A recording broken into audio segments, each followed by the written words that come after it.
Hello दोस्तों, मैं Aryan school of business advisor and founder online business workshop कामयाबी के रास्ते पार्ट 40 में आपका स्वागत है।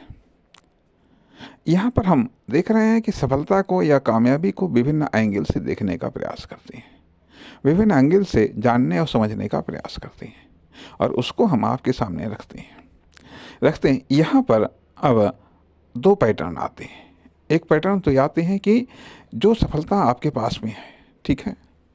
जो सफलता आपके पास में है या जो सफलताएं आपके पास में हैं, उनमें से किसी एक को सेलेक्ट करो, भले ही वो आज कितनी भी छोटी क्यों ना हो,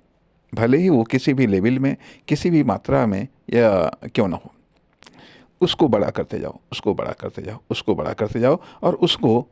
बहुत बड़ा कर दो, दूसरों से बड़ा कर दो, सबसे बड़ा कर दो। एक पैटर्न। दूसरी चीज़ आती है यहाँ कि यदि मान लिया कि आपके पास में जो सफलताएं हैं, ठीक है, उनमें से आप किसी को नहीं सेलेक्ट कर रहे हैं, तो जिसको आप सेलेक्ट करना चाहते हैं, उसकी खोज करो, भले ही वह कितने छोटे रूप में मिल जाए, उसको स्वीकार कर लो, फिर उसको बड़ा करो, या भले ही वह एक आइडिया के रूप में ही आपको प्राप्त होती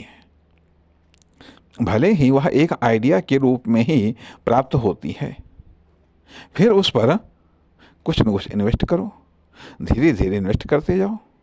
ज़रूरी नहीं है कि आप पैसा ही लगाएं, कुछ पैसा लगाएं, कभी कुछ टाइम लगाएं, कुछ मेहनत लगाएं, इस तरीके से धीरे धीरे उसको बड़ा करते जाओ। बड़ी सफलताएं तो एकदम से तो बाई चांस ही मिलती हैं, नहीं तो तरीका यही है कि छोटी सफलता को, ये जो आपके पास में सफलता है, उसको बड़ा करते जाओ,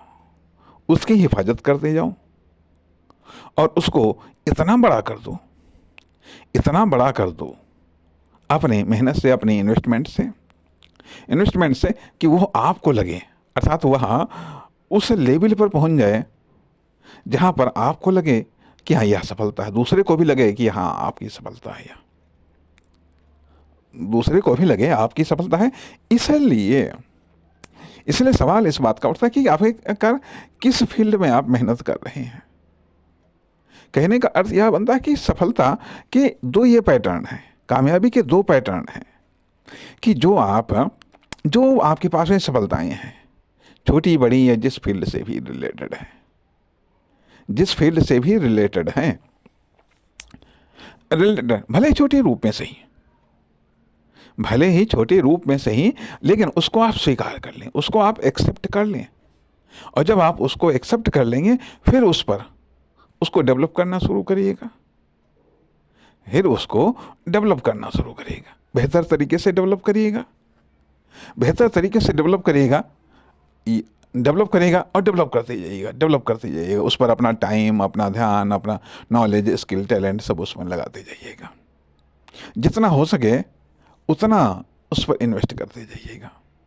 जितना बेहतर हो सके बेहतर तरीके से इन्वेस्ट करिएगा, अर्थात उसको बढ़ाना है, चाहे जैसे बड़ा करना, तो धीरे धीरे वो आपके लिए जो छोटी है, आज वो सफलता छोटी है, इसलिए आप उसकी गिनती नहीं करते हैं, लेकिन यदि वो इम्पोर्टेंट है,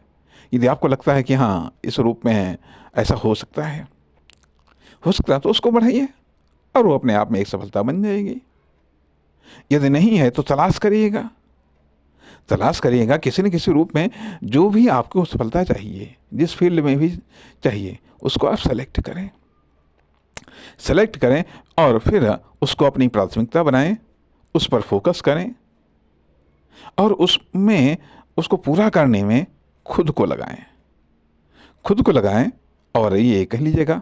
खुद को झोंक दीजिएगा, खुद को समर्पित कर दीजिएगा। लेकिन ये भी है कि यदि छोटे उद्देश्य के लिए आप समर्पित होंगे, छोटी सफलता के लिए आप समर्पित होंगे, अर्थात उसको बड़ा करिएगा, तब तो ठीक है, नहीं तो आप साधारण से उद्देश्य के लिए भी खुद को समर्पित कर सकते हैं। उसी में, क्योंकि ये 24 घंटे हैं, 24 घंटे एक साधारण सा कार्य भी आपके 24 घंटे खा सकता है। और 24 घंटे खाते खाते हफ्ता, महीने, साल, यहाँ तक कि पूरी ज़िंदगी खा जाएगा। इसलिए ज़रूरी यह है कि जिसको भी आप सोचें, जो भी सफलता है या जो भी कार्य है उसको बड़ा करो। आप जो भी कार्य करते हैं उसको बड़ा कर दीजिएगा, आपके लिए सफलता बन जाएगा। जो शौक है उसको इतना बड़ा कर दीजिएगा अपनी मेहनत से, अपनी लगन से, अपनी टैलेंट से, कि वो आपके लिए सफलता बन जाएगा। अर्थात संक्षेप में जो सफलताएं हैं उनमें से किसी एक को सेलेक्ट करो और उसे बड़ा करते चले जाओ, बहुत बड़ा, सबसे बड़ा। या फिर नहीं है तो जो आप चाहते हैं उसको भले ही वह एक विचार के रूप में मिले या एक कल्पना के रूप में मिले, उसको साकार करो, साकार करने का प्रयास करो। क्योंकि अब ये मानना पड़ेगा, नथिंग इम्पॉसिबल नहीं है। जब तक वो पॉसिबल नहीं होता तभी तक वो इम्पॉसिबल है।